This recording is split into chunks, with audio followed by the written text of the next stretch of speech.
తెలంగాణ రాష్ట్రం వచ్చిన తర్వాత తీసుకున్న అతిపెద్ద అప్రజాస్వామికమైనటువంటి చర్య. ప్రజాస్వామ్య రక్షణ లేకుండా ప్రభుత్వం ఏ అభివృద్ధి చేసినా అది అభివృద్ధి కాదు.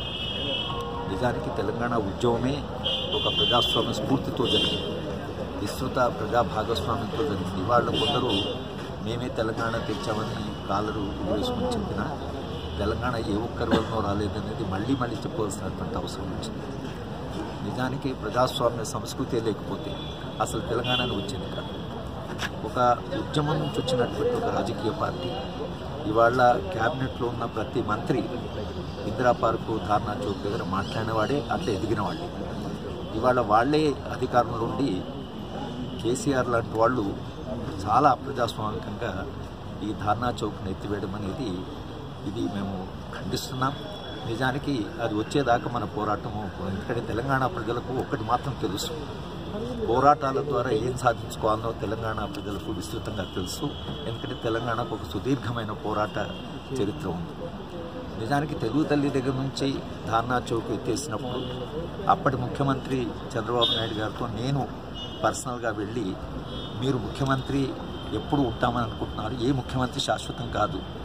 నిజానికి అప్పుడు ఇది కూడా చెప్పాను, కాంగ్రెస్ పార్టీ గెలిచి రాజశేఖర రెడ్డి ముఖ్యమంత్రి అయితే మీరు చాలా కాలం పోరాటం చేయవలసి ఉంటుంది. ప్రతిపక్ష నాయకుడిగా మీరు ఎక్కడ పోరాటం చేస్తారు, మీరు ఆలోచించేప్పుడు ప్రతిపక్షంలో ఉన్నట్టుగా ఆలోచించాలి. ప్రజాస్వామ్యంలో రేపు మనకు అధికారం లేకపోతే మన పరిస్థితి ఏమిటని అట్లా ఆలోచించాలి. కానీ అధికారం శాశ్వతం కాదు, ఏ రాజకీయ పార్టీ కూడా శాశ్వతంగా అధికారంలో ఉండదు.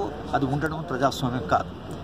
ఇవాళ ధర్నా చౌక్ దగ్గర ట్రాఫిక్ జామ్ అనేటువంటి ఒక విషయం మీద అది ఎంత సిల్లీ ఆర్గ్యుమెంట్ అంటే, అసలు ప్రజాస్వామ్యంలో ట్రాఫిక్ జాము ప్రజాస్వామ్యానికి అడ్డం వస్తే ప్రజాస్వామ్యాన్ని కూలగొడతామనేటువంటి ఈ నిర్ణయం ఏదైతుందో అసలు చేస్తున్న వాదనే చాలా, అసలు అది ఏ విధంగా కూడా అది అసంబద్ధమైనటువంటి వాదన.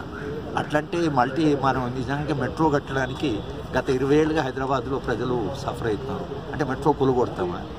ప్రజాస్వామ్యం మెట్రో కంటే చాలా గొప్పది. మెట్రో కరకు జనం సఫర్ కావడం లేదు, అవుతూనే ఉన్నారు. ఏదో మెట్రో కడితే ప్రజాస్వామ్యం లేకుండా ఏ ప్రభుత్వమైనా అంతిమంగా ప్రజలు ఎట్లా గుర్తుపెట్టుకుంటారంటే, వాళ్ళు పరిపాలించిన 5 సంవత్సరాలు ఏ విలువలు సమాజానికి ఇచ్చారు, ఏ ఉన్నతమైనటువంటి విలువలు సమాజానికి ఇచ్చారనేది అంతిమంగా ఎవరైనా సమాజానికి చేయగలిగింది.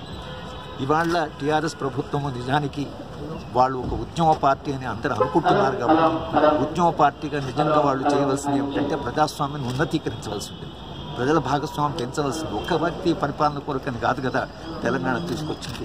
ఒకే ఒక వ్యక్తి అక్కడ కూర్చొని నేనే అన్ని నిర్ణయాలు తీసుకుంటానని పోలీసుల సలహా మీద ధర్నా చౌక్ ఎత్తివేయడం అయితే, ఇది నిజంగా తెలంగాణ ఉద్యమంలో మా వంతు పాత్ర నిర్వహించిన మా అందరికీ కూడా ఇది చాలా అసలు ఒక విషాదకరమైనటువంటి విషయం.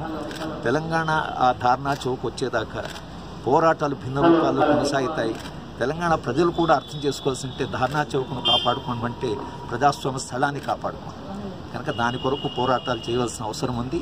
తెరాస ప్రభుత్వానికి మరోసారి చెప్తున్నది ఏంటంటే, ఇలా పోరాటాలను చేయకముందే మీరు మీ నిర్ణయాన్ని సరిదిద్దుకోవాలని, ధర్నా చౌక్ను పునరుద్ధరించి అక్కడే ప్రజలు మాట్లాడుకునేటువంటి ఒక అవకాశం కల్పించాలి. నిజానికి ప్రజాస్వామ్యంలో ప్రజలు వచ్చి అక్కడ చెప్పుకుంటే కదా మీకు తెలిసి, ప్రజల దగ్గరికి ప్రజలు వచ్చి ప్రజల కష్టాలు తెలుసుకుంటే కదా ప్రజాస్వామ్యంలో ప్రభుత్వాలకు తెలిసి.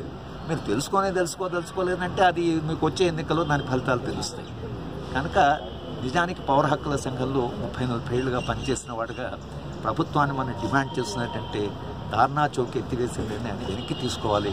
దాన్ని మళ్ళీ ప్రజలకు ఆ డెమోక్రటిక్ స్పేస్ ఏదైతుందో దాన్ని తప్పకుండా ఇవ్వాలి అనేది నేను ప్రజలకు విజ్ఞప్తి చేస్తున్నాను, ప్రభుత్వాన్ని డిమాండ్ చేస్తున్నాను.